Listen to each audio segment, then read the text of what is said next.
Les mathématiques tropicales. Il existe une branche des mathématiques que l'on appelle les mathématiques tropicales, qui consiste à étudier entre autres l'algèbre et la géométrie mais vu sous un autre angle. Tout réside dans les opérations que l'on s'autorise à effectuer. Là où en mathématiques classiques les opérations qui règnent en maître sont l'addition et la multiplication, en mathématiques tropicales l'addition est remplacée par la fonction maximum et la multiplication par l'addition. La raison pour laquelle on fait ça, c'est que la structure formée par le maximum et l'addition, c'est grosso modo la même que pour l'addition et la multiplication. Le maximum est associatif, commutatif, il admet un élément neutre dans R union moins l'infini qui est d'ailleurs absorbant pour l'addition qui a le bon goût d'avoir aussi un élément neutre, d'être commutative, associative, mais surtout d'être distributive sur le maximum, un peu comme la multiplication qui était distributive sur l'addition. Cela confère donc à ce triplet une structure de demi-anneau, ce qui est drôlement pratique pour faire de l'algèbre. C'est même ce qu'on appelle un dioïde idempotent, parce que le maximum vérifie ses propriétés, mais j'ai pas le temps de te les expliquer en une minute. Il existe une variante de tout ça avec la fonction minimum, qui vérifie les mêmes propriétés, à part que l'on se place sur R union plus l'infini. Dans le premier cas, on parle d'algèbre max plus, dans le deuxième cas, d'algèbre min plus. La conjecture de Syracuse. La conjecture de Syracuse est un problème encore ouvert aujourd'hui qui énonce ceci. Tu prends un entier strictement positif, s'il est pair, tu le divises par 2, s'il est impair, tu le multiplies par 3, puis tu ajoutes 1. Tu obtiens donc un nouveau nombre et tu vas répéter ce processus, une fois, deux fois, trois fois, autant de fois qu'il te faut. La conjecture énonce qu'il y aura forcément un moment où tu tomberas sur le nombre 1. Et une fois qu'on est tombé sur 1, c'est foutu, on tombe dans une boucle, 4, 2, 1, 4, 2, 1, 4, 2, 1, jusqu'à l'infini. Malgré le fait que la conjecture n'ait toujours pas été démontrée, on est tout de même capable de prouver quelques résultats intermédiaires. Bon déjà, la conjecture a été vérifiée par ordinateur pour tous les nombres jusqu'à 2 puissance 68. Mais surtout, le mathématicien australien Terence Tao a prouvé que la probabilité qu'une suite de Syracuse atteigne le nombre 1, que cette probabilité était de 100%. Alors attention, cela ne veut pas dire que c'est certain, cela veut simplement dire que s'il y a des suites qui n'atteignent pas le nombre 1, alors elles sont en nombre négligeable. Et si toi aussi tu veux t'amuser à résoudre la conjecture de Syracuse dans la joie et la bonne humeur, n'hésite pas à venir sur mon serveur Discord, tu y trouveras quelques collègues à toi. Les nombres pratiques. Un nombre pratique est un nombre entier strictement positif n, tel que tous les nombres entiers entre 1 et n sont la somme d'un ou plusieurs diviseurs distincts de n. C'est une notion que l'on a découverte sur ma chaîne lors de la promenade sur Wikipédia avec Noah et Pictou, et pour le coup cela fait partie des trucs en arithmétique assez marrants, car c'est une propriété additive sur des objets définis de façon multiplicative. En effet, la définition d'un nombre pratique fait appel à une somme de diviseurs, qui eux se définissent par une multiplication. Cela fait penser à la conjecture de Goldbach qui énonce que tout entier pair supérieur à 3 peut s'écrire comme la somme de deux nombres premiers. On a quelques résultats intéressants sur les nombres pratiques, notamment une caractérisation démontrée par Stewart et Sierpinski, une utilisation dans les fractions égyptiennes par Leonardo Fibonacci, mais aussi quelques théorèmes comme le fait que toute puissance de 2 est un nombre pratique, le fait que le seul nombre premier et pratique c'est le nombre 2, ou encore le fait qu'il existe toujours un nombre pratique entre n carré et n plus 1 au carré. Ce qui fait d'ailleurs penser à la conjecture de Legendre, qui énonce la même chose mais pour les nombres premiers, comme son nom l'indique, n'a pas encore été démontré. Comme je suis sympa, je t'affiche à l'écran le début de la liste des nombres pratiques. Les intégrales multiplicatives.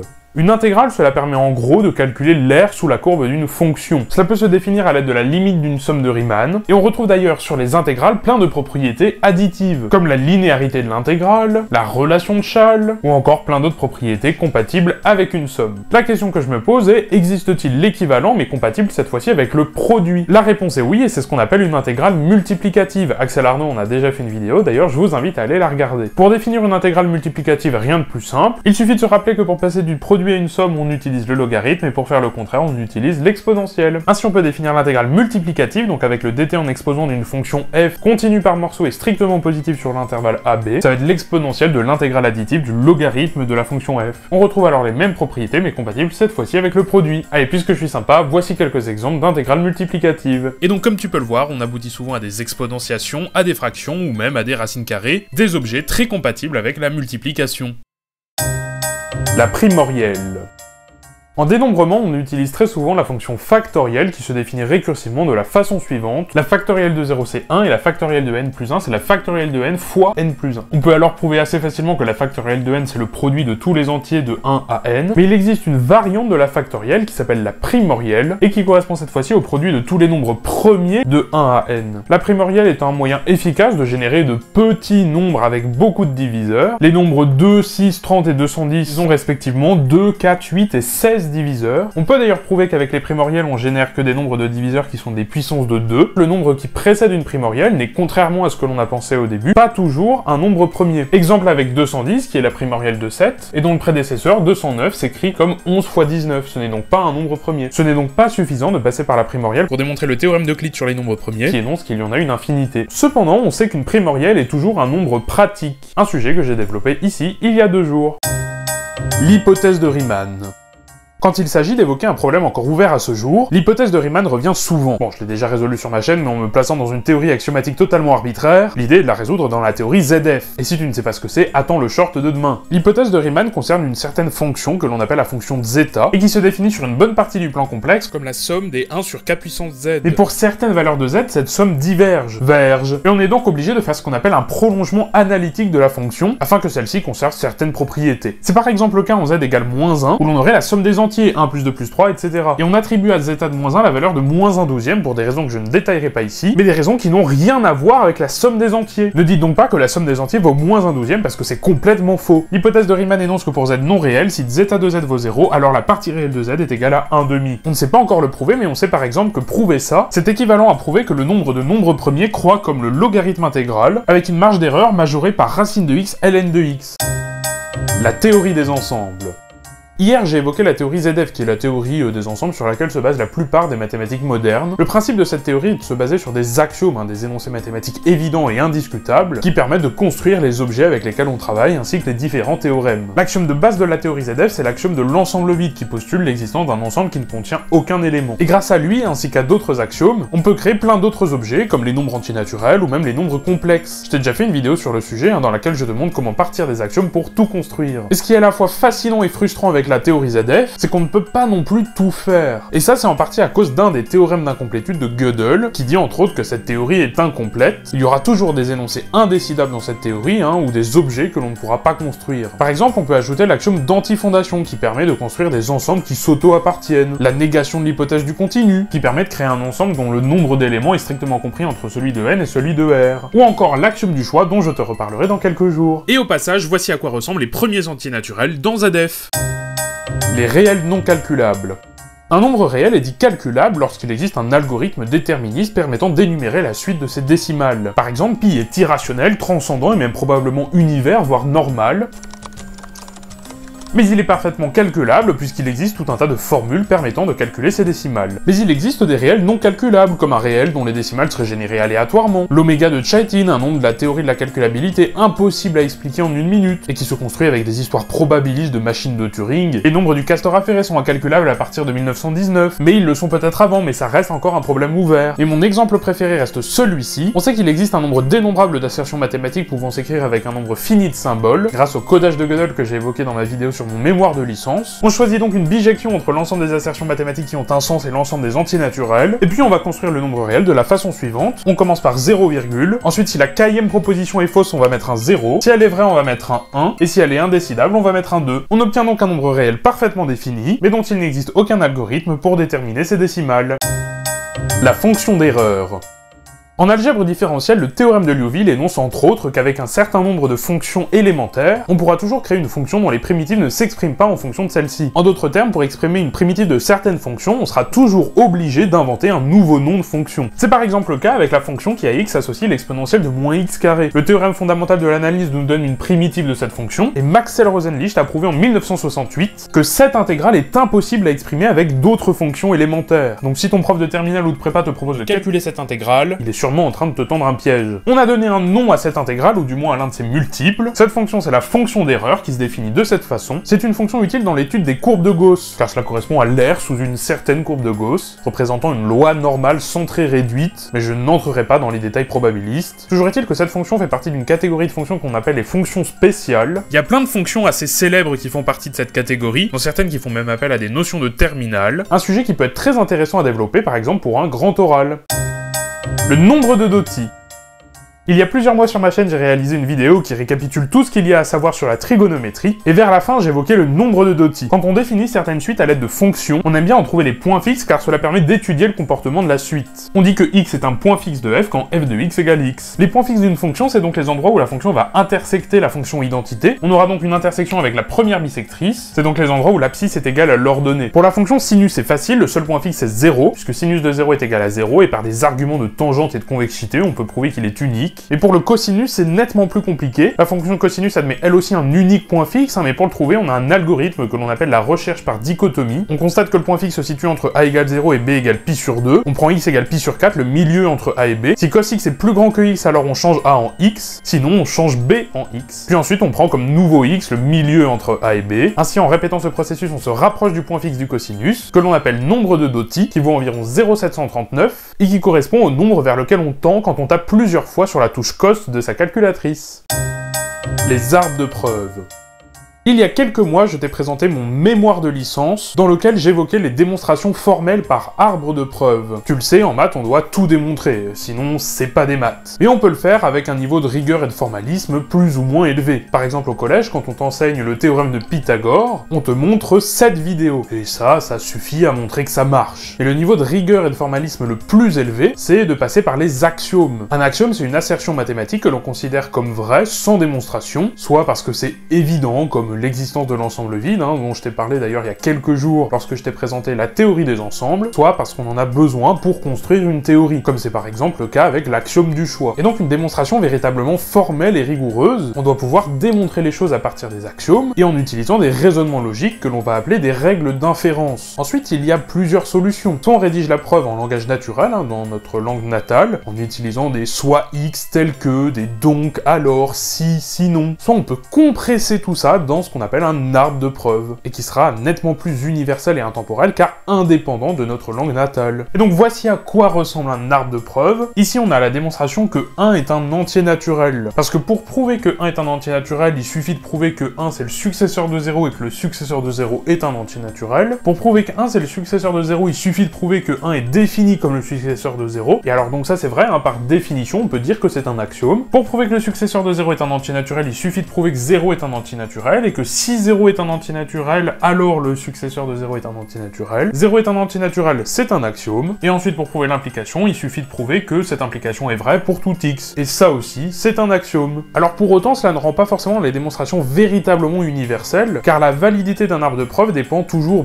des axiomes. Par exemple, l'axiome du choix n'est pas toujours considéré comme tel. Ça va dépendre des règles d'inférence que l'on s'autorise. Par exemple, les démonstrations par l'absurde ne sont pas toujours acceptées. Et cela dépend même aussi du langage mathématique. C'est le langage qui va donner un sens syntaxique au symbole que l'on utilise.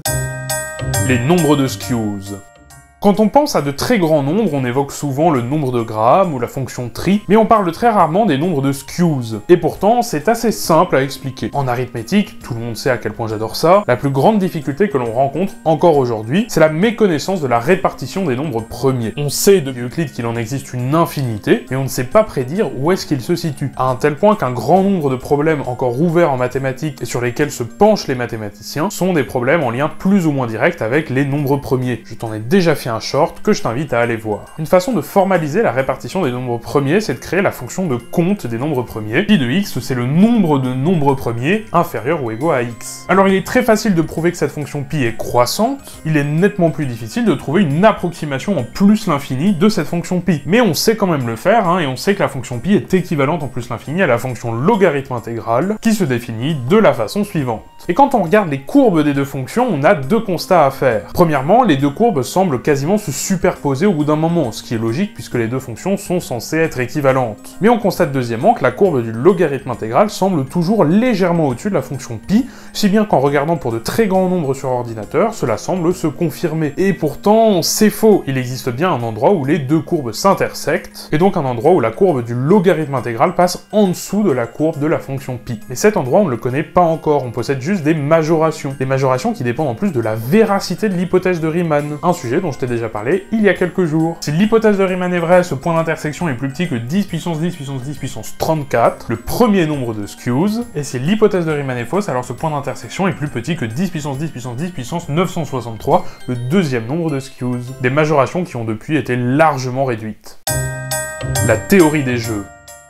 Gagner une partie de pierre-feuille-ciseaux, une partie de morpion ou de Monopoly, c'est possible. Et les mathématiques étudient cette possibilité à travers la théorie des jeux. C'est une théorie assez moderne qui a vu le jour dans les années 1940, en grande partie grâce à John von Neumann, connu notamment pour ses travaux en informatique théorique ou en théorie des ensembles. Le but de cette théorie est de formaliser ce qu'est un jeu, une partie ou une stratégie, puis d'apporter une réponse justement sur la stratégie à adopter pour remporter une partie. Sur le papier, la théorie des jeux est extrêmement liée à l'informatique et à la théorie des graphes. Par exemple, on peut représenter une partie de Shifumi avec un graphe orienté de la façon suivante. Si l'on distingue le joueur 1 du joueur 2 à l'étape 1, il y a 9 configurations possibles. 3 débauches sur la victoire du joueur 1, 3 sur la victoire du joueur 2, et 3 autres sont des égalités, il faut alors recommencer. On peut aussi, dans ce cas-là, ou lorsque le jeu est plus complexe, pondérer les arêtes du graphe par des probabilités ou des gains. L'objectif, par exemple, pourrait être de maximiser un gain. Mais maximiser un gain pour le joueur 1, c'est souvent minimiser ce gain pour le joueur 2. On parle alors de jeu à somme nulle, la somme des gains des deux joueurs est égale à 0. Bon, pour le pierre-feuille-ciseaux, il n'y a pas de stratégie, c'est purement du hasard. Par contre, pour le morpion, il existe des stratégies non perdantes, c'est-à-dire des stratégies qui assurent au joueur de ne pas perdre, et qui consistent à monopoliser les diagonales. Dans les exemples célèbres de la théorie des jeux, il y a le dilemme du prisonnier. Je te recommande d'ailleurs vivement une vidéo d'Arte qui en parle. On suppose que tu es en détention provisoire pour un crime grave, et que ton complice est lui aussi détenu pour la même raison. Le juge vient vous rendre visite à chacun d'entre vous dans votre cellule personnelle, pour évidemment décider du jugement. Si tu dénonces ton complice et que lui se tait, il écopera de 30 ans de réclusion criminelle. Si c'est le contraire, c'est toi évidemment qui écopera de 30 ans de prison. Si vous vous dénoncez tous les deux, ce sera 20 ans chacun. Et si tout le monde se tait, alors vous serez libéré dans 2 ans. La théorie des jeux prouve qu'afin de maximiser le gain total, ou en tout cas de minimiser la peine totale, il est préférable que tout le monde se taise. Cependant, du point de vue de chacun, il est préférable de dénoncer l'autre. C'est bien la preuve que cette situation ne correspond pas à un jeu à somme nulle. Une autre situation célèbre de la théorie des jeux que l'on attribue à Blaise Pascal, c'est le pari de Pascal. D'après lui, il est bien plus stratège de croire en Dieu que de ne pas y croire, puisqu'en croyant en Dieu et en pratiquant, le bénéfice d'aller au paradis est de plus l'infini, là où aller en enfer correspond à un gain de moins l'infini, ce qui compense largement les petites contraintes que peuvent imposer le fait d'être croyant et pratiquant. Un raisonnement très frauduleux que je débunkerai sûrement un jour dans un prochain short. Bon, par contre, si tu veux que je t'explique comment formaliser une partie de Monopoly, ça, tu peux toujours te brosser. Loi uniforme sur les entiers. Choisis un nombre antinaturel, n'importe lequel, celui que tu veux, entre 0 et plus l'infini, et quand t'as choisi, poste-le dans les commentaires sans regarder ce qu'ont posté les autres. C'est vraiment important que tu le fasses pour la suite, je dis même pas ça pour le référencement. Ça y est, c'est fait. Alors je sais qu'on dirait le début d'un mauvais numéro de mentaliste, mais c'est pas vraiment le cas, je t'annonce la chose suivante. Il y a 100% de chance pour que tu aies choisi un nombre supérieur à 100 milliards. Tu sais quoi, je vais même être un peu foufou, je vais même te dire qu'il y a 100% de chance pour que tu aies choisi un nombre supérieur à 10 puissance 100 milliards, c'est-à-dire un 1 suivi de 100 milliards de 0. Maintenant, regarde dans les commentaires pour voir si ça se confirme. Alors à part peut-être 2 ou 3 moldus qui n'ont pas respecté la consigne et qui ont choisi un nombre qui n'était pas entier, ou à part 2 ou 3 déglingos qui ont utilisé leur culture googologique, en citant par exemple le nombre de grammes, tri de 3 ou Médée 64, tu constateras qu'une bonne partie a posté un nombre bien plus petit que 10 puissance 100 milliards. Et pourtant, je n'avais pas tort en t'annonçant 100% de chance que tu postes un nombre plus grand. Mais alors, à quoi c'est dû? Un événement avec une probabilité de 100% de chance de se vérifier, 100% de chance, cela ne signifie pas certain. Cela signifie que les issues qui ne vérifient pas l'événement sont négligeables. Et c'est justement le cas dans notre exemple. Combien existe-t-il d'antinaturels plus grands que 10 puissance 100 milliards? 10 puissance 100 milliards, c'est peut-être déjà très grand, mais il reste quand même une infinité de nombres plus grands. Alors que cette fois-ci, combien existe-t-il d'antinaturels plus petits que 10 puissance 100 milliards? Il y en a un nombre fini, il y en a 10 puissance 100 milliards. Donc en supposant qu'il est équiprobable de choisir un nombre antinaturel plutôt qu'un autre, on se confronte bien à un calcul du style nombre fini sur infini, ce qui donne bien 0% de chance de choisir un nombre antinaturel plus petit que 10 puissance 100 milliards. Et deuxièmement, le fait que l'expérience fréquentiste ne confirme pas le modèle mathématique que l'on a donné, c'est dû à 2 choses. Un, les biais de pensée purement humains, qui font que généralement on est difficilement capable d'imaginer des nombres plus grands que 1 milliard, mais aussi parce que notre modèle mathématique est mauvais. On a supposé que ce choix était équiprobable, c'est-à-dire qu'il existe une loi de probabilité uniforme sur l'ensemble des antinaturels, ce qui n'est tout simplement pas le cas. Si ça existait, la probabilité de choisir l'antinaturel K,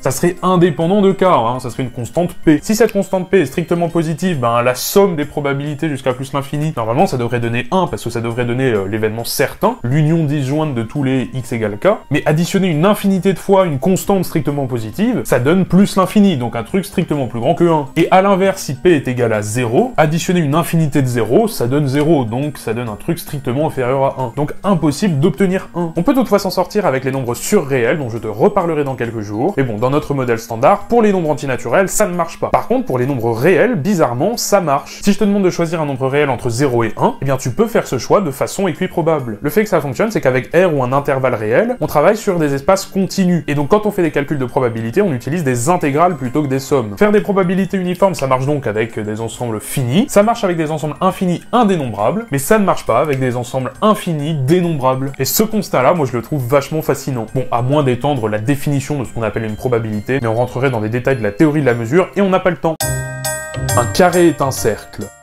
Quand on veut présenter la topologie pour la première fois, on voit souvent les mêmes exemples. Le premier, c'est avec les nœuds. On dit que la topologie s'intéresse entre autres à la façon dont on dénoue des nœuds, et on dit que deux nœuds sont identiques lorsque l'un peut se dénouer pour former l'autre. Alors ça, c'est la théorie des nœuds, une sous-branche de la topologie parmi tant d'autres. L'autre exemple que l'on prend souvent, c'est de dire qu'en topologie, un cercle est aussi un carré, car on peut déformer un cercle pour faire un carré, ou réciproquement, sans utiliser de découpage ou de recollage. Bon, en réalité, les topologues s'en fichent un petit peu de tout ça, car derrière cette jolie définition géométrique se cachent des calculs bien plus complexes. La topologie, du moins dans ce cadre-là, c'est plutôt l'étude des normes. Une norme, c'est rien d'autre qu'une fonction qui vérifie certaines propriétés. Et ces propriétés, les voici. Des normes, il en existe plein. Par exemple, dans le plan, la norme classique, c'est la norme euclidienne, celle qui se définit à l'aide du théorème de Pythagore. Et on peut vérifier assez facilement qu'elle vérifie ces 4 propriétés. Mais on en a d'autres. Dans un espace de dimension 2, de manière générale, on peut définir la norme P de la façon suivante. Et quand on fait tendre P vers plus l'infini, on obtient même la norme infinie. Maintenant, revenons à notre affirmation du début. Un carré est un cercle. Pour comprendre ça, il suffit de tracer les cercles unités de certaines normes, c'est-à-dire les figures géométriques qui représentent les points dont la distance au centre est égale à 1. Et cette notion de distance est intrinsèquement reliée à la notion de norme. Si bien que pour définir un cercle unité, eh bien, il suffit de résoudre une bête équation. La norme du vecteur xy doit être égale à 1. Alors, allons-y pour la norme 2 et pour la norme infinie. Pour la norme 2, on a dit que c'était la norme usuelle, autrement dit le cercle unité ressemble à un cercle, et ça on peut le vérifier assez facilement avec la relation sin carré plus cos carré égale 1. Maintenant pour la norme infinie c'est plus intéressant, il faut que le maximum des valeurs absolues des deux coordonnées, l'abscisse et l'ordonnée donc, fasse 1. Donc si l'abscisse se situe entre moins 1 et 1, ce qui va compter c'est l'ordonnée qui doit être égale à 1, en valeur absolue, donc moins 1 ça marche aussi. Autrement dit on va déjà avoir deux segments comme ceci, et si cette fois-ci c'est l'ordonnée qui varie entre moins 1 et 1, cette fois-ci c'est l'abscisse qui doit être égale à 1 en valeur absolue, donc moins 1 ça compte aussi, et donc on obtient les deux autres côtés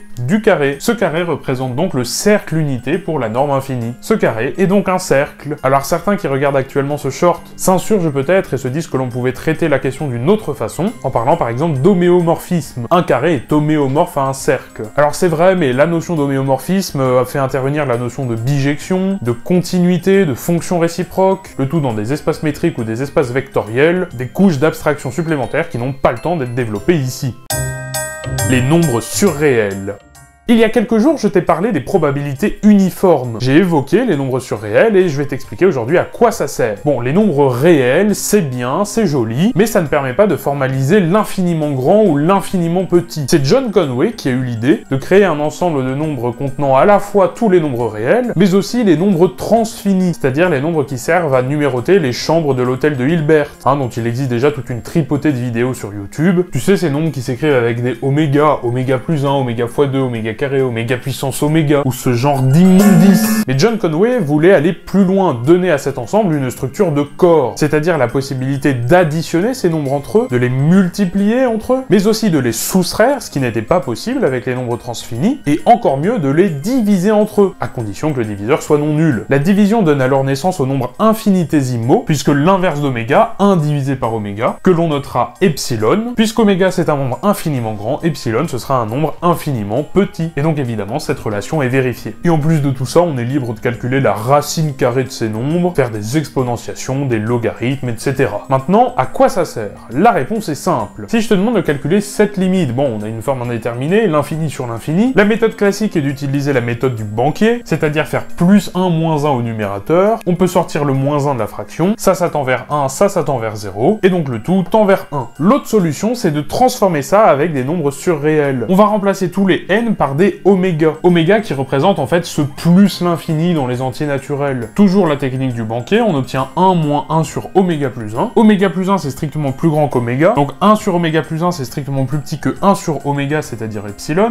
mais ça reste quand même toujours strictement positif. C'est donc un nombre infiniment petit. Et donc la technique maintenant pour trouver la limite de ce truc là, c'est standardiser le nombre, c'est-à-dire garder l'ombre du nombre surréel, c'est-à-dire enlever tous les epsilon qui dépassent. Et donc une fois que c'est standardisé, on obtient 1. Ce qu'on vient de faire, c'est de l'analyse non standard, un domaine introduit en même temps que les nombres hyper réels, à ne pas confondre avec les nombres surréels. C'est un truc qui ressemble mais qui est à peine plus faible. On utilise aussi tout ça dans la théorie des jeux, dont je t'ai parlé il y a quelques jours, et mon utilisation préférée, c'est pour résoudre le problème que l'on avait il y a 2 jours, avec l'absence de loi uniforme sur l'ensemble des entiers naturels. Pour rappel, on avait cette somme-là, P était une constante indépendante de K, et on n'arrivait pas à faire en sorte que cette somme fasse 1. Sauf que maintenant, si je réécris la somme de cette façon, il suffit de regarder combien il y a d'entiers naturels. Avec les nombres surréels, cette somme vaut donc oméga fois P, et donc cette somme vaut 1 si et seulement si P c'est l'inverse d'oméga, c'est-à-dire epsilon. Donc la probabilité de choisir un entier naturel de façon équiprobable existe, et c'est égal à epsilon. L'axiome du choix. Il y a plusieurs jours, j'ai parlé de théorie des ensembles, en la présentant comme une théorie mathématique qui se base sur des axiomes, des énoncés indémontrables qui permettent de construire les théorèmes et les objets mathématiques. Seulement voilà, il existe un axiome très controversé, l'axiome du choix. Celui-ci énonce qu'étant donné une infinité d'ensembles non vides, il existe une fonction qui à chacun de ces ensembles va associer un de ces éléments. Bertrand Russell a d'ailleurs donné une image très pédagogique de cet axiome. Je représente mon infinité d'ensembles par une infinité de tiroirs à chaussures. Dans chaque tiroir se trouve une paire de chaussures, et je dois choisir donc dans chaque paire une chaussure. Comment trouver un processus qui me permet de faire ce choix? Eh bien, c'est simple, je peux par exemple toujours choisir la chaussure droite, ou toujours choisir la chaussure gauche. Donc ici, pas besoin de l'axiome du choix, puisque je peux facilement construire ma fonction de choix. Maintenant, ce ne sont plus des tiroirs à chaussures, mais des tiroirs à chaussettes, qui sont évidemment indifférenciables. Il n'existe donc pas de procédé pour les reconnaître à chaque paire. C'est là que l'axiome du choix intervient. L'axiome du choix nous dit que on peut faire un choix à chaque paire de chaussettes. Cet axiome est controversé, entre autres parce qu'il met en lumière la possibilité de ne pas construire les objets mathématiques avec lesquels on travaille. Et c'est vrai, quand on fait appel à l'axiome du choix, on ne construit pas la fonction de choix, on suppose simplement son existence. Cependant, l'axiome du choix peut s'avérer très utile. Il est notamment équivalent à pas mal d'énoncés mathématiques vachement pratiques. Le premier concerne un produit cartésien infini d'ensembles. Si ce produit cartésien est vide, ça signifie qu'il existe un de ces ensembles qui est vide. Ça, c'est équivalent à l'axiome du choix. Et c'est d'ailleurs, je crois, la façon la plus facile d'écrire l'axiome. C'est aussi équivalent au fait que pour toute relation d'équivalence R, il existe un système de représentation des classes d'équivalence. C'est-à-dire que pour chaque classe d'équivalence, on va pouvoir choisir un représentant, comme 1 serait par exemple représentant de la classe de 1 dans Z sur 2Z. C'est équivalent au théorème de Zermelo. Tout ensemble peut être muni d'un bon ordre. C'est-à-dire que l'on peut ordonner les éléments de n'importe quel ensemble, même d'un ensemble indénombrable, de façon à ce que quel que soit le sous-ensemble non vide de celui-ci, il y aura toujours un plus petit élément selon l'ordre qu'on a choisi. Il y a aussi le lemme de Zorn. Tout ensemble vérifiant que ces parties totalement ordonnées admettent un majorant, admet au moins un élément maximal. Ce lemme implique d'ailleurs le théorème de Steinitz sur l'existence des clôtures algébriques en théorie des corps, le théorème de Koenig que je n'énoncerai pas qui concerne l'arithmétique des cardinaux, le théorème de la base incomplète qui énonce que tout espace vectoriel admet une base, le théorème de Krull sur l'existence d'idéaux maximaux en théorie des anneaux, le fait que toute surjection admette un inverse à droite. Bon bref, t'as compris, il y en a plein, mais l'une des utilisations les plus célèbres de l'axiome du choix, c'est le théorème de Banach-Tarski, souvent présenté d'ailleurs comme un paradoxe, et qui permet de dupliquer des boules. Je te recommande d'ailleurs cette superbe vidéo d'LJJ qui en parle. Le théorème de Pythagore. Le théorème sans doute le plus célèbre des mathématiques est le théorème de Pythagore. En réalité, il y a plusieurs façons de l'énoncer. La première, historique, remonte à l'époque où l'on ne connaissait que la géométrie euclidienne, c'est-à-dire la géométrie où tout se passe bien, celle qu'on utilise au quotidien, et qui se base sur les 5 axiomes d'Euclide. C'est d'ailleurs sûrement l'énoncé que tu connais. Dans un triangle rectangle, la somme des carrés des longueurs des deux plus petits côtés est égale au carré de la longueur du plus grand côté, que l'on simplifie généralement en AB carré est égal à AC carré plus BC carré pour un triangle ABC rectangle en C. Sauf que, d'une part, cet énoncé devient faux quand on raisonne dans une géométrie justement non euclidienne, c'est-à-dire dans un espace qui ne vérifie pas le 5e postulat d'Euclide sur les droites parallèles, qui nous dit qu'étant une droite et un point qui n'est pas sur la droite, il existe une unique droite parallèle à la première qui passe par le point. Si l'on refuse cet axiome et que l'on se place par exemple en géométrie sphérique, il est alors possible de construire des triangles avec 3 angles droits et qui sont même équilatéraux, quelque chose d'impossible à construire en géométrie euclidienne, à part dans les cas pathologiques où on aurait par exemple des les triangles réduits à un point, où tous les côtés seraient de longueur nulle. En géométrie sphérique, la somme des angles d'un triangle n'est donc pas forcément égale à 180 degrés, et de manière générale, c'est même supérieur à 180 degrés. Il faut alors modifier le théorème de Pythagore. En géométrie euclidienne, dans un triangle rectangle, la somme des carrés des longueurs des deux plus petits côtés est égale au carré de la longueur du plus grand côté. Mais ça ne s'arrête pas là, on peut généraliser le théorème de Pythagore en donnant un sens plus général à la notion d'angle et de côté. Pour ça, on se place dans un espace pré-hilbertien réel, c'est-à-dire un espace dans lequel est défini un produit scalaire qui permet alors de définir la notion d'angle droit, dans ce cadre-là appelé l'orthogonalité. Donc dans ce cadre, on ne raisonne plus avec des côtés, mais plutôt avec des vecteurs, et la longueur d'un côté, ce sera la norme de ce vecteur. Les normes, je t'en ai d'ailleurs déjà parlé il y a quelques jours quand je t'ai présenté la topologie. Et dans ce cas, le théorème de Pythagore s'énonce ainsi: dans un espace pré-hilbertien réel, si deux vecteurs u et v sont orthogonaux, alors la norme au carré de u plus v est égale à la norme au carré de u plus la norme au carré de v. Cette façon d'exprimer le théorème de Pythagore permet de généraliser à d'autres objets que des points dans un espace 3D. Ainsi, ce théorème est vrai si u et v sont des fonctions, des matrices, des suites, à partir du moment où on arrive à définir un produit scalaire dessus. On sait que la réciproque du théorème de Pythagore, celle qui nous dit que si la somme des longueurs des blablabla, alors le triangle est rectangle, on sait que cette réciproque est vraie. Elle est aussi dans le cadre des espaces pré-hilbertiens réels. Ainsi, pour avoir un théorème encore plus puissant, on peut énoncer la chose suivante. Dans un espace pré-hilbertien réel, deux vecteurs u et v sont orthogonaux si et seulement si la norme au carré de u plus v est égale à la norme au carré de u plus la norme au carré de v. On peut aussi l'énoncer dans le cadre des espaces affines, le généraliser avec le théorème d'Al-Kashi, ou le restreindre dans le cadre des espaces pré-hilbertiens complexes, où la réciproque n'est plus forcément vérifiée. Bref, le théorème de Pythagore est intéressant dans un cadre épistémologique, et c'est d'ailleurs dans ce cadre-là que je l'ai présenté dans mon mémoire de licence, dans lequel j'ai même débunké une démonstration du théorème, et ça j'en ai fait une vidéo longue. Les nombres algébriques.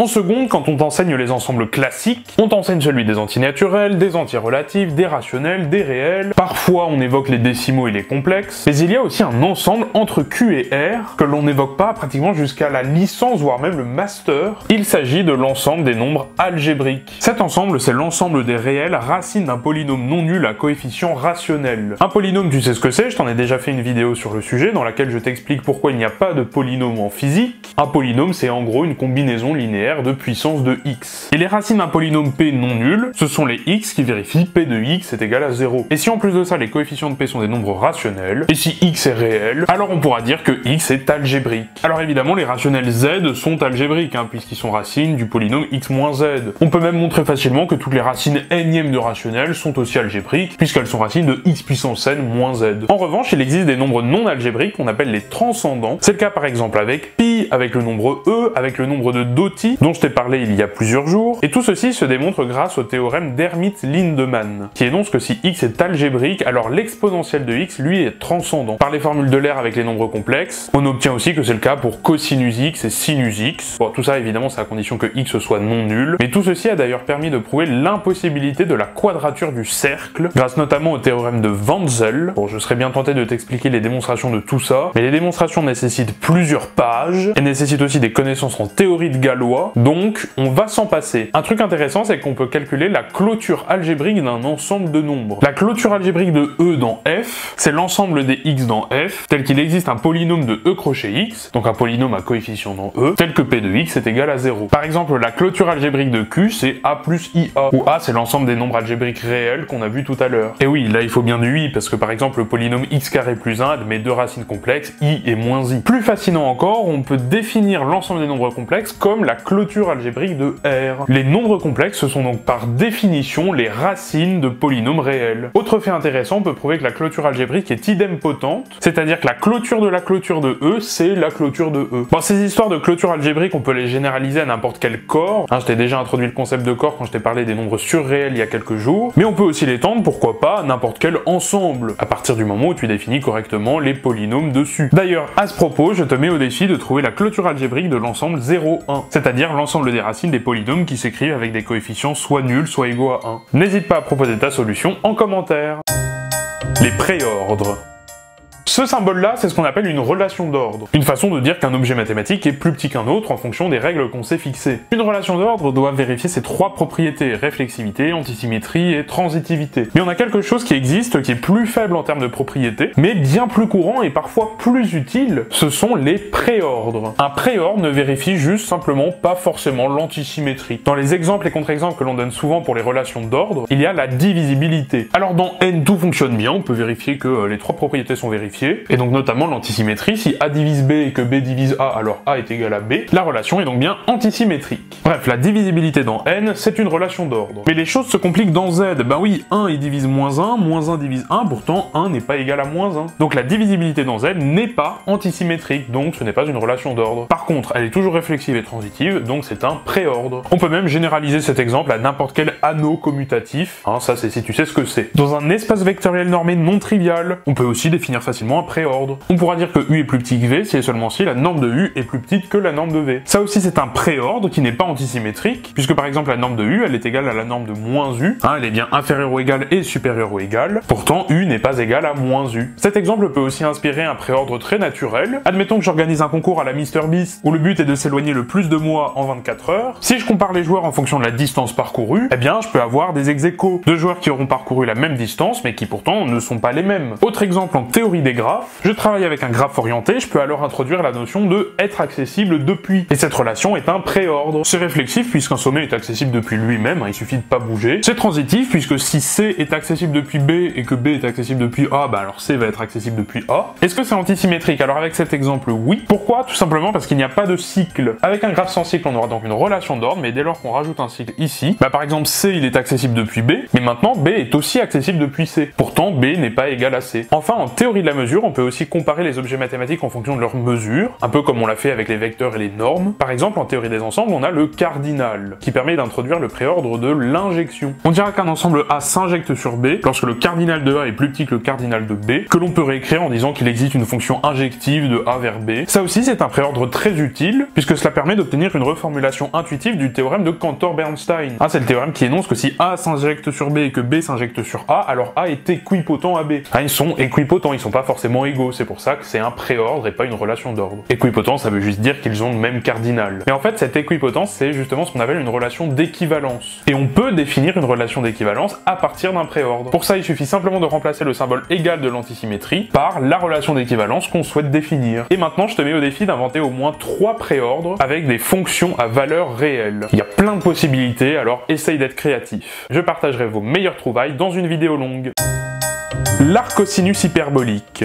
Il y a plusieurs semaines sur ma chaîne, j'ai publié une vidéo longue dans laquelle je résolvais cette équation. J'ai évoqué 2 techniques pour la résoudre. Un des ensembles de solutions faisait intervenir de l'arc-cosinus hyperbolique, l'autre faisait intervenir un logarithme népérien et une racine carrée. Mais en réalité, cela prouve surtout que ces 2 ensembles de solutions sont égaux, et donc que l'on peut exprimer l'arc-cosinus hyperbolique avec du logarithme et une racine. Mais bon, avant de te parler de ça et de s'attaquer à la démonstration, je vais t'expliquer ce que sont les fonctions hyperboliques. On peut le voir de plein de façons différentes, mais je vais t'en donner 2. La première, c'est en utilisant le théorème très connu qui nous dit que toute fonction réelle s'exprime de façon unique comme la somme d'une fonction paire et d'une fonction impaire. Les fonctions hyperboliques répondent à ce problème lorsque la fonction c'est l'exponentielle. Le cosinus hyperbolique est une fonction paire, le sinus hyperbolique impair. Cela nous donne d'ailleurs des formules explicites pour les fonctions hyperboliques, qui ne sont pas sans rappeler les formules pour le cosinus et le sinus à l'aide de l'exponentielle complexe. La deuxième, c'est en résolvant une équation différentielle du second ordre. Ne t'enfuis pas tout de suite. Cette équation est simple, c'est simplement y seconde moins y égale 0. Les fonctions cosinus et sinus hyperboliques sont simplement les solutions avec leur combinaison linéaire de cette équation différentielle. Maintenant, tu le sais sûrement, quand on a une fonction, on aime bien aussi connaître sa réciproque pour pouvoir résoudre des équations. Les fonctions réciproques sur certains intervalles du cosinus et du sinus, ce sont respectivement l'arc-cosinus et l'arc-sinus, et on a aussi leur variante hyperbolique. Bon, et pour trouver une formule explicite par exemple pour l'arc-cosinus hyperbolique, on peut par exemple utiliser la méthode de la dérivée. Et pour dériver une fonction réciproque, on dispose d'une formule, avec la condition que f' ne s'annule pas, ce qui donne, en te passant les détails, que la dérivée de l'arc-cosinus hyperbolique, c'est l'inverse de sinus hyperbolique rond arc-cosinus hyperbolique, et ça ce n'est rien d'autre que la fonction qui à x associe 1 sur racine carrée de x carré moins 1. Ça se démontre en réécrivant le sinus hyperbolique avec des exponentielles, et avec une astuce en passant le tout au carré. Bon, ça se fait assez bien, je te passe les détails. Maintenant, en dérivant ln de x plus racine de x carré moins 1. Bon, là aussi je te passe les détails, parce qu'on dérive des fonctions élémentaires, mais on obtient 1 sur racine de x carré moins 1, exactement la même chose. Est-ce qu'on peut donc en conclure que les deux fonctions sont égales? Non. Il faut les évaluer en un nombre, on va les évaluer en quoi ici? Bah par exemple en 1. Le cosinus hyperbolique de 0 vaut 1, donc l'arc cosinus hyperbolique de 1 vaut 0. Puis ensuite ln de tout ça, bon 1 au carré moins 1 ça fait 0, 1 plus racine de 0 ça fait 1, et ln de 1 ça fait 0. Ça donne la même chose, donc l'arc cosinus hyperbolique, ça s'écrit bien comme ceci. On peut faire la même chose avec l'arc sinus hyperbolique, et ainsi obtenir que l'arc sinus hyperbolique de x est égal à ln de x plus racine de x carré plus 1. Maintenant je te propose une énigme que j'ai publiée dans ma newsletter du mois de novembre, et pour laquelle tu peux d'ailleurs t'inscrire gratuitement afin de recevoir des nouvelles exclusives concernant ma chaîne. Cette énigme, c'est une généralisation de l'exercice dont je t'ai parlé plus tôt. C'est résoudre dans C les deux équations suivantes, cos x égale a et sin x égale b, où a et b sont des réels.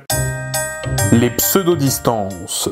Il y a plusieurs jours, lorsque je t'ai présenté la topologie, je t'ai introduit la notion de distance. Celles-ci doivent vérifier ces 4 propriétés. Mais il existe des fonctions à peine plus faibles mais tout aussi sympathiques, les pseudo-distances. Celles-ci ne vérifient simplement pas forcément la séparation. C'est-à-dire que si la pseudo-distance entre deux objets mathématiques est nulle, cela ne signifie pas forcément que ces deux objets sont égaux. C'est parti pour quelques exemples. Soit f et g des fonctions réelles et x0 un réel. Je peux définir la pseudo-distance entre f et g comme la valeur absolue de f de x0 moins g de x0. Ça fait d'ailleurs penser à la distance infinie entre deux fonctions bornées avec une variable qui parcourt R, plutôt qu'avec un x0 fixé. Et ça, ben ça change tout. Par exemple, si je regarde la distance infinie entre le cosinus et le sinus, c'est-à-dire le plus grand écart entre le cosinus et le sinus à un instant t donné, eh bien ça vaut racine carrée de 2. Par contre, si je prends x0 égale pi sur 4 et que je regarde la pseudo-distance entre le cosinus et le sinus, ben le cosinus et le sinus de pi sur 4 ça vaut racine de 2 sur 2, donc en faisant la différence ça s'annule, on a donc 0. Pourtant, la fonction cosinus et la fonction sinus, ben c'est pas les mêmes fonctions. C'est donc bien une pseudo-distance et non une distance. Autre exemple en théorie des probabilités, E et F sont des parties d'un univers oméga. Je peux calculer la pseudo-distance entre E et F, qui sera la probabilité de E delta F, où E delta F c'est la différence symétrique ou l'union disjointe. On peut vérifier que c'est une pseudo-distance et pas une distance, puisque le fait que la probabilité de ce truc-là soit nulle, ça veut simplement dire que E delta F est un événement négligeable. Ça veut donc simplement dire qu'il existe un ensemble X négligeable, tel que F s'écrit E union X ou que E s'écrit F union X. Et donc ça ne veut pas dire que E est égal à F. De manière générale, on peut généraliser ça en théorie de la mesure avec des mesures finies, à la place des probabilités. La pseudo-distance serait une distance, c'est-à-dire vérifierait la séparation, uniquement dans le cas où la mesure est une mesure atomique, c'est-à-dire une mesure dont seul l'ensemble vide serait de mesure nulle, comme c'est par exemple le cas avec le cardinal. Enfin, dernier exemple avec quelque chose dont je t'ai parlé il y a quelques jours, les nombres surréels. Rappelle-toi, ce sont des nombres réels auxquels on a ajouté des nombres infiniment petits et des nombres infiniment grands. Si on exclut les infiniment grands, c'est-à-dire les ordinaux infinis, on peut alors définir la pseudo-distance entre x et y, qui serait la différence absolue entre la partie standard de x et celle de y, où la partie standard de x c'est simplement x auquel on a enlevé les epsilon qui traînent, donc il reste que le nombre réel. Par exemple, la partie standard de 5 plus epsilon c'est 5, et donc la pseudo-distance entre 5 et 5 plus epsilon, eh ben ça fait 0. Pourtant 5 n'est pas égal à 5 plus epsilon, donc c'est bien une pseudo-distance. Mais bon, on a un problème avec tout ça, c'est qu'on ne peut rien faire avec les infinis. C'était le cas avec les fonctions au début, qu'on a supposé bornées, ensuite avec les ensembles qu'on a supposé finis, et c'est le cas maintenant avec les surréels qu'on a dépourvus d'ordinaux infinis. Que faire? Eh bien on peut encore généraliser la notion de pseudo-distance, et on peut définir ce qu'est un écart en ajoutant la possibilité de prendre des valeurs infinies. Ainsi, plus besoin que les fonctions soient bornées, plus besoin que la mesure mu soit finie, et on peut maintenant avec les surréels accepter les ordinaux infinis.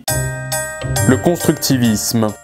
En mathématiques, pour démontrer qu'une assertion est vraie, on peut parfois raisonner par l'absurde. Supposer qu'elle est fausse et alors prouver qu'on a une contradiction. Cela prouve que le fait que l'assertion est fausse, c'est faux. Donc l'assertion est vraie. Mais ça, c'est uniquement si l'on croit au principe du tiers exclu, qui nous dit qu'étant donné une assertion P, on sait que P est soit vraie, soit fausse. Ce qui peut s'écrire P ou non P. On peut d'ailleurs prouver que c'est équivalent au raisonnement par l'absurde, en remarquant que si une proposition n'est pas fausse, alors elle est fausse. Donc ces deux parenthèses sont égales, donc les deux assertions sont équivalentes. On peut factoriser par P. On transforme ça avec une loi de De Morgan, on transforme en implication, on transforme le membre de gauche à nouveau en implication, ce qui nous donne ici un raisonnement par l'absurde. Si en supposant non P on réussit à montrer P, alors ça veut dire que P est vrai, ça c'est une démonstration par l'absurde. Croire en le principe du tiers exclu, c'est donc croire aux démonstrations par l'absurde, c'est aussi croire en l'involutivité de la négation, et donc refuser tout ça, c'est ce qu'on appelle faire de la logique intuitionniste. C'est donc un système logique avec des règles d'inférence un peu différentes. Je t'ai déjà parlé de ça il y a plusieurs jours quand je t'ai parlé des arbres de preuves, et ça a des implications assez fortes, notamment le fait de rejeter rejeter le théorème des valeurs intermédiaires, qui nécessite le principe du tiers exclu, mais cela incite aussi à construire les objets mathématiques avec lesquels on travaille, plutôt que de supposer leur existence par la contradiction de leur inexistence. La logique intuitionniste a donc inspiré le mouvement constructiviste, que l'on attribue généralement à Luisenbruer. Il y a plusieurs écoles constructivistes, mais de manière générale, un mathématicien constructiviste va raisonner en logique intuitionniste. Il va aussi refuser l'axiome du choix, dont je t'ai parlé il y a plusieurs jours, mais va également modifier la sémantique des quantificateurs. Ainsi, ce symbole ne signifie plus « il existe », mais il signifie « on peut construire x tel que p de x ». Cela a des répercussions notamment sur les nombres réels. Un mathématicien constructiviste ne va donc pas accepter l'existence de nombres incalculables, dont je t'ai d'ailleurs aussi parlé au début du mois de décembre. Mais il existe aussi des formes de constructivisme bien plus fortes, comme le finitisme de Leopold Kronecker. C'est une philosophie des mathématiques dans laquelle l'existence d'objets infinis est remise en question. Ainsi, tous les travaux en théorie des ensembles de Georges Cantor partent à la poubelle. Bref, ce sont des postures philosophiques assez fortes en mathématiques, mais qui sont intéressantes à étudier lorsqu'on s'intéresse aux démonstrations, comme j'ai d'ailleurs pu le faire dans mon mémoire de licence, et pour laquelle j'ai consacré une vidéo longue. Les mathématiques ésotériques. Pour finir ce calendrier de l'Avent, je trouvais ça cool de parler d'un sujet beaucoup plus général et débunker quelques éléments de la culture populaire des mathématiques. Bon, par exemple, je t'ai déjà parlé de la somme des entiers qui ne fait pas moins un douzième, lorsque je t'ai parlé de l'hypothèse de Riemann il y a quelques jours, donc je ne reviendrai pas là-dessus. Cependant, il y aura toujours des charlatans qui essaieront de t'escroquer. Le premier objet mathématique victime de ce charlatanisme, c'est le nombre d'or. LJ en a déjà consacré une vidéo que je t'invite à aller voir, mais pour résumer, le nombre d'or n'est pas si incroyable qu'on le croit. Le nombre d'or noté phi, c'est simplement 1 plus racine de 5 sur 2, et c'est le seul nombre réel positif qui vérifie phi au carré est égal à phi plus 1. Pendant longtemps, on lui a attribué tout un tas d'apparitions dans l'art et dans la nature, mais tout ceci n'est que pure fumisterie. À la limite, la seule apparition notoire du nombre d'or, c'est dans la suite de Fibonacci, puisque le quotient de deux termes consécutifs de la suite tend vers le nombre d'or. Une suite que l'on retrouve notamment dans le triangle de Pascal avec les coefficients binomiaux. On reparlera d'ailleurs de Pascal un peu après, en faisant la somme des nombres sur les diagonales. Un des nombres ésotériques les plus célèbres, c'est 666, que l'on attribue souvent au diable. On dit d'ailleurs d'un nombre réel qu'il est diabolique, lorsque l'une des sommes partielles de ses décimales vaut 666, ce qui est le cas par exemple de pi ou du nombre d'or. Mais à nouveau rien de passionnant puisque la probabilité qu'il existe une somme partielle de décimales qui donne un entier n, ça tend vers 0,2, donc une chance sur 5. Ces histoires de probabilité interviennent d'ailleurs dans le pari de Pascal. Je l'ai évoqué quand je t'ai parlé de la théorie des jeux il y a quelques jours. Blaise Pascal affirme qu'il est préférable de croire en Dieu, puisque si on croit en lui et qu'il existe, on va au paradis, donc on a un bénéfice de plus l'infini. Si on ne croyait pas en lui, on va en enfer, donc un bénéfice de moins l'infini. Si on ne croit pas en lui et qu'il n'existe pas, le bénéfice est de 0. Et si on croyait en lui, les petites contraintes qu'impose la vie d'un croyant pratiquant, comme le fait d'aller à la messe pour les catholiques ou le ramadan pour les musulmans par exemple, est de moins epsilon, où epsilon est un nombre réel strictement positif et parfaitement arbitraire. Si l'on fait la somme de chaque ligne, ce qui revient à calculer l'espérance, il est en effet préférable de croire en Dieu, mais le pari de Pascal tombe avec une analyse plus rigoureuse. Premièrement, il ne prend pas en compte l'infinité de possibilités. Pourquoi ce Dieu en particulier, et pas un autre qui aurait des exigences différentes, ou même plusieurs comme c'est le cas dans les religions polythéistes. Deuxièmement, le tableau n'est pas pondéré par des probabilités. Si l'événement Dieu existe est négligeable, c'est-à-dire de probabilité nulle, l'espérance de la ligne croire en Dieu peut être négative. Bah oui, en théorie de la mesure, on pourrait avoir 0 fois l'infini égale 0. Par exemple, une infinité dénombrable de singletons est toujours négligeable au sens de Lebesgue. Troisièmement, il y a une incohérence si on intériorise ce tableau à toutes les religions. Quatrièmement, le choix de epsilon est totalement arbitraire. C'est un nombre réel potentiellement très grand, car croire en Dieu et être pratiquant peut avoir de sérieuses répercussions sur la vie. De même que le choix de plus l'infini et moins l'infini est arbitraire, car rien ne dit que le paradis et l'enfer correspondent vraiment à ses bénéfices. Enfin, cinquièmement, ce n'est pas suffisant de croire en Dieu pour aller au paradis, ni même selon certains dogmes de ne pas y croire pour aller en enfer. Un catholique qui aurait été un tueur en série, par exemple, a peu de chances d'être pardonné. Cette histoire de pari de Pascal m'incite d'ailleurs à vous parler de la thèse antithéiste scientiste gnostique. J'en ferai un short ou une vidéo bientôt. Mais bref, tout ça pour dire que beaucoup de mathématiciens ont utilisé leur discipline pour faire le clown, mais laissons les mathématiques à leur place dans les sciences formelles et rigoureuses, car finalement, est-ce que ça serait pas ça le plus beau dans les mathématiques ?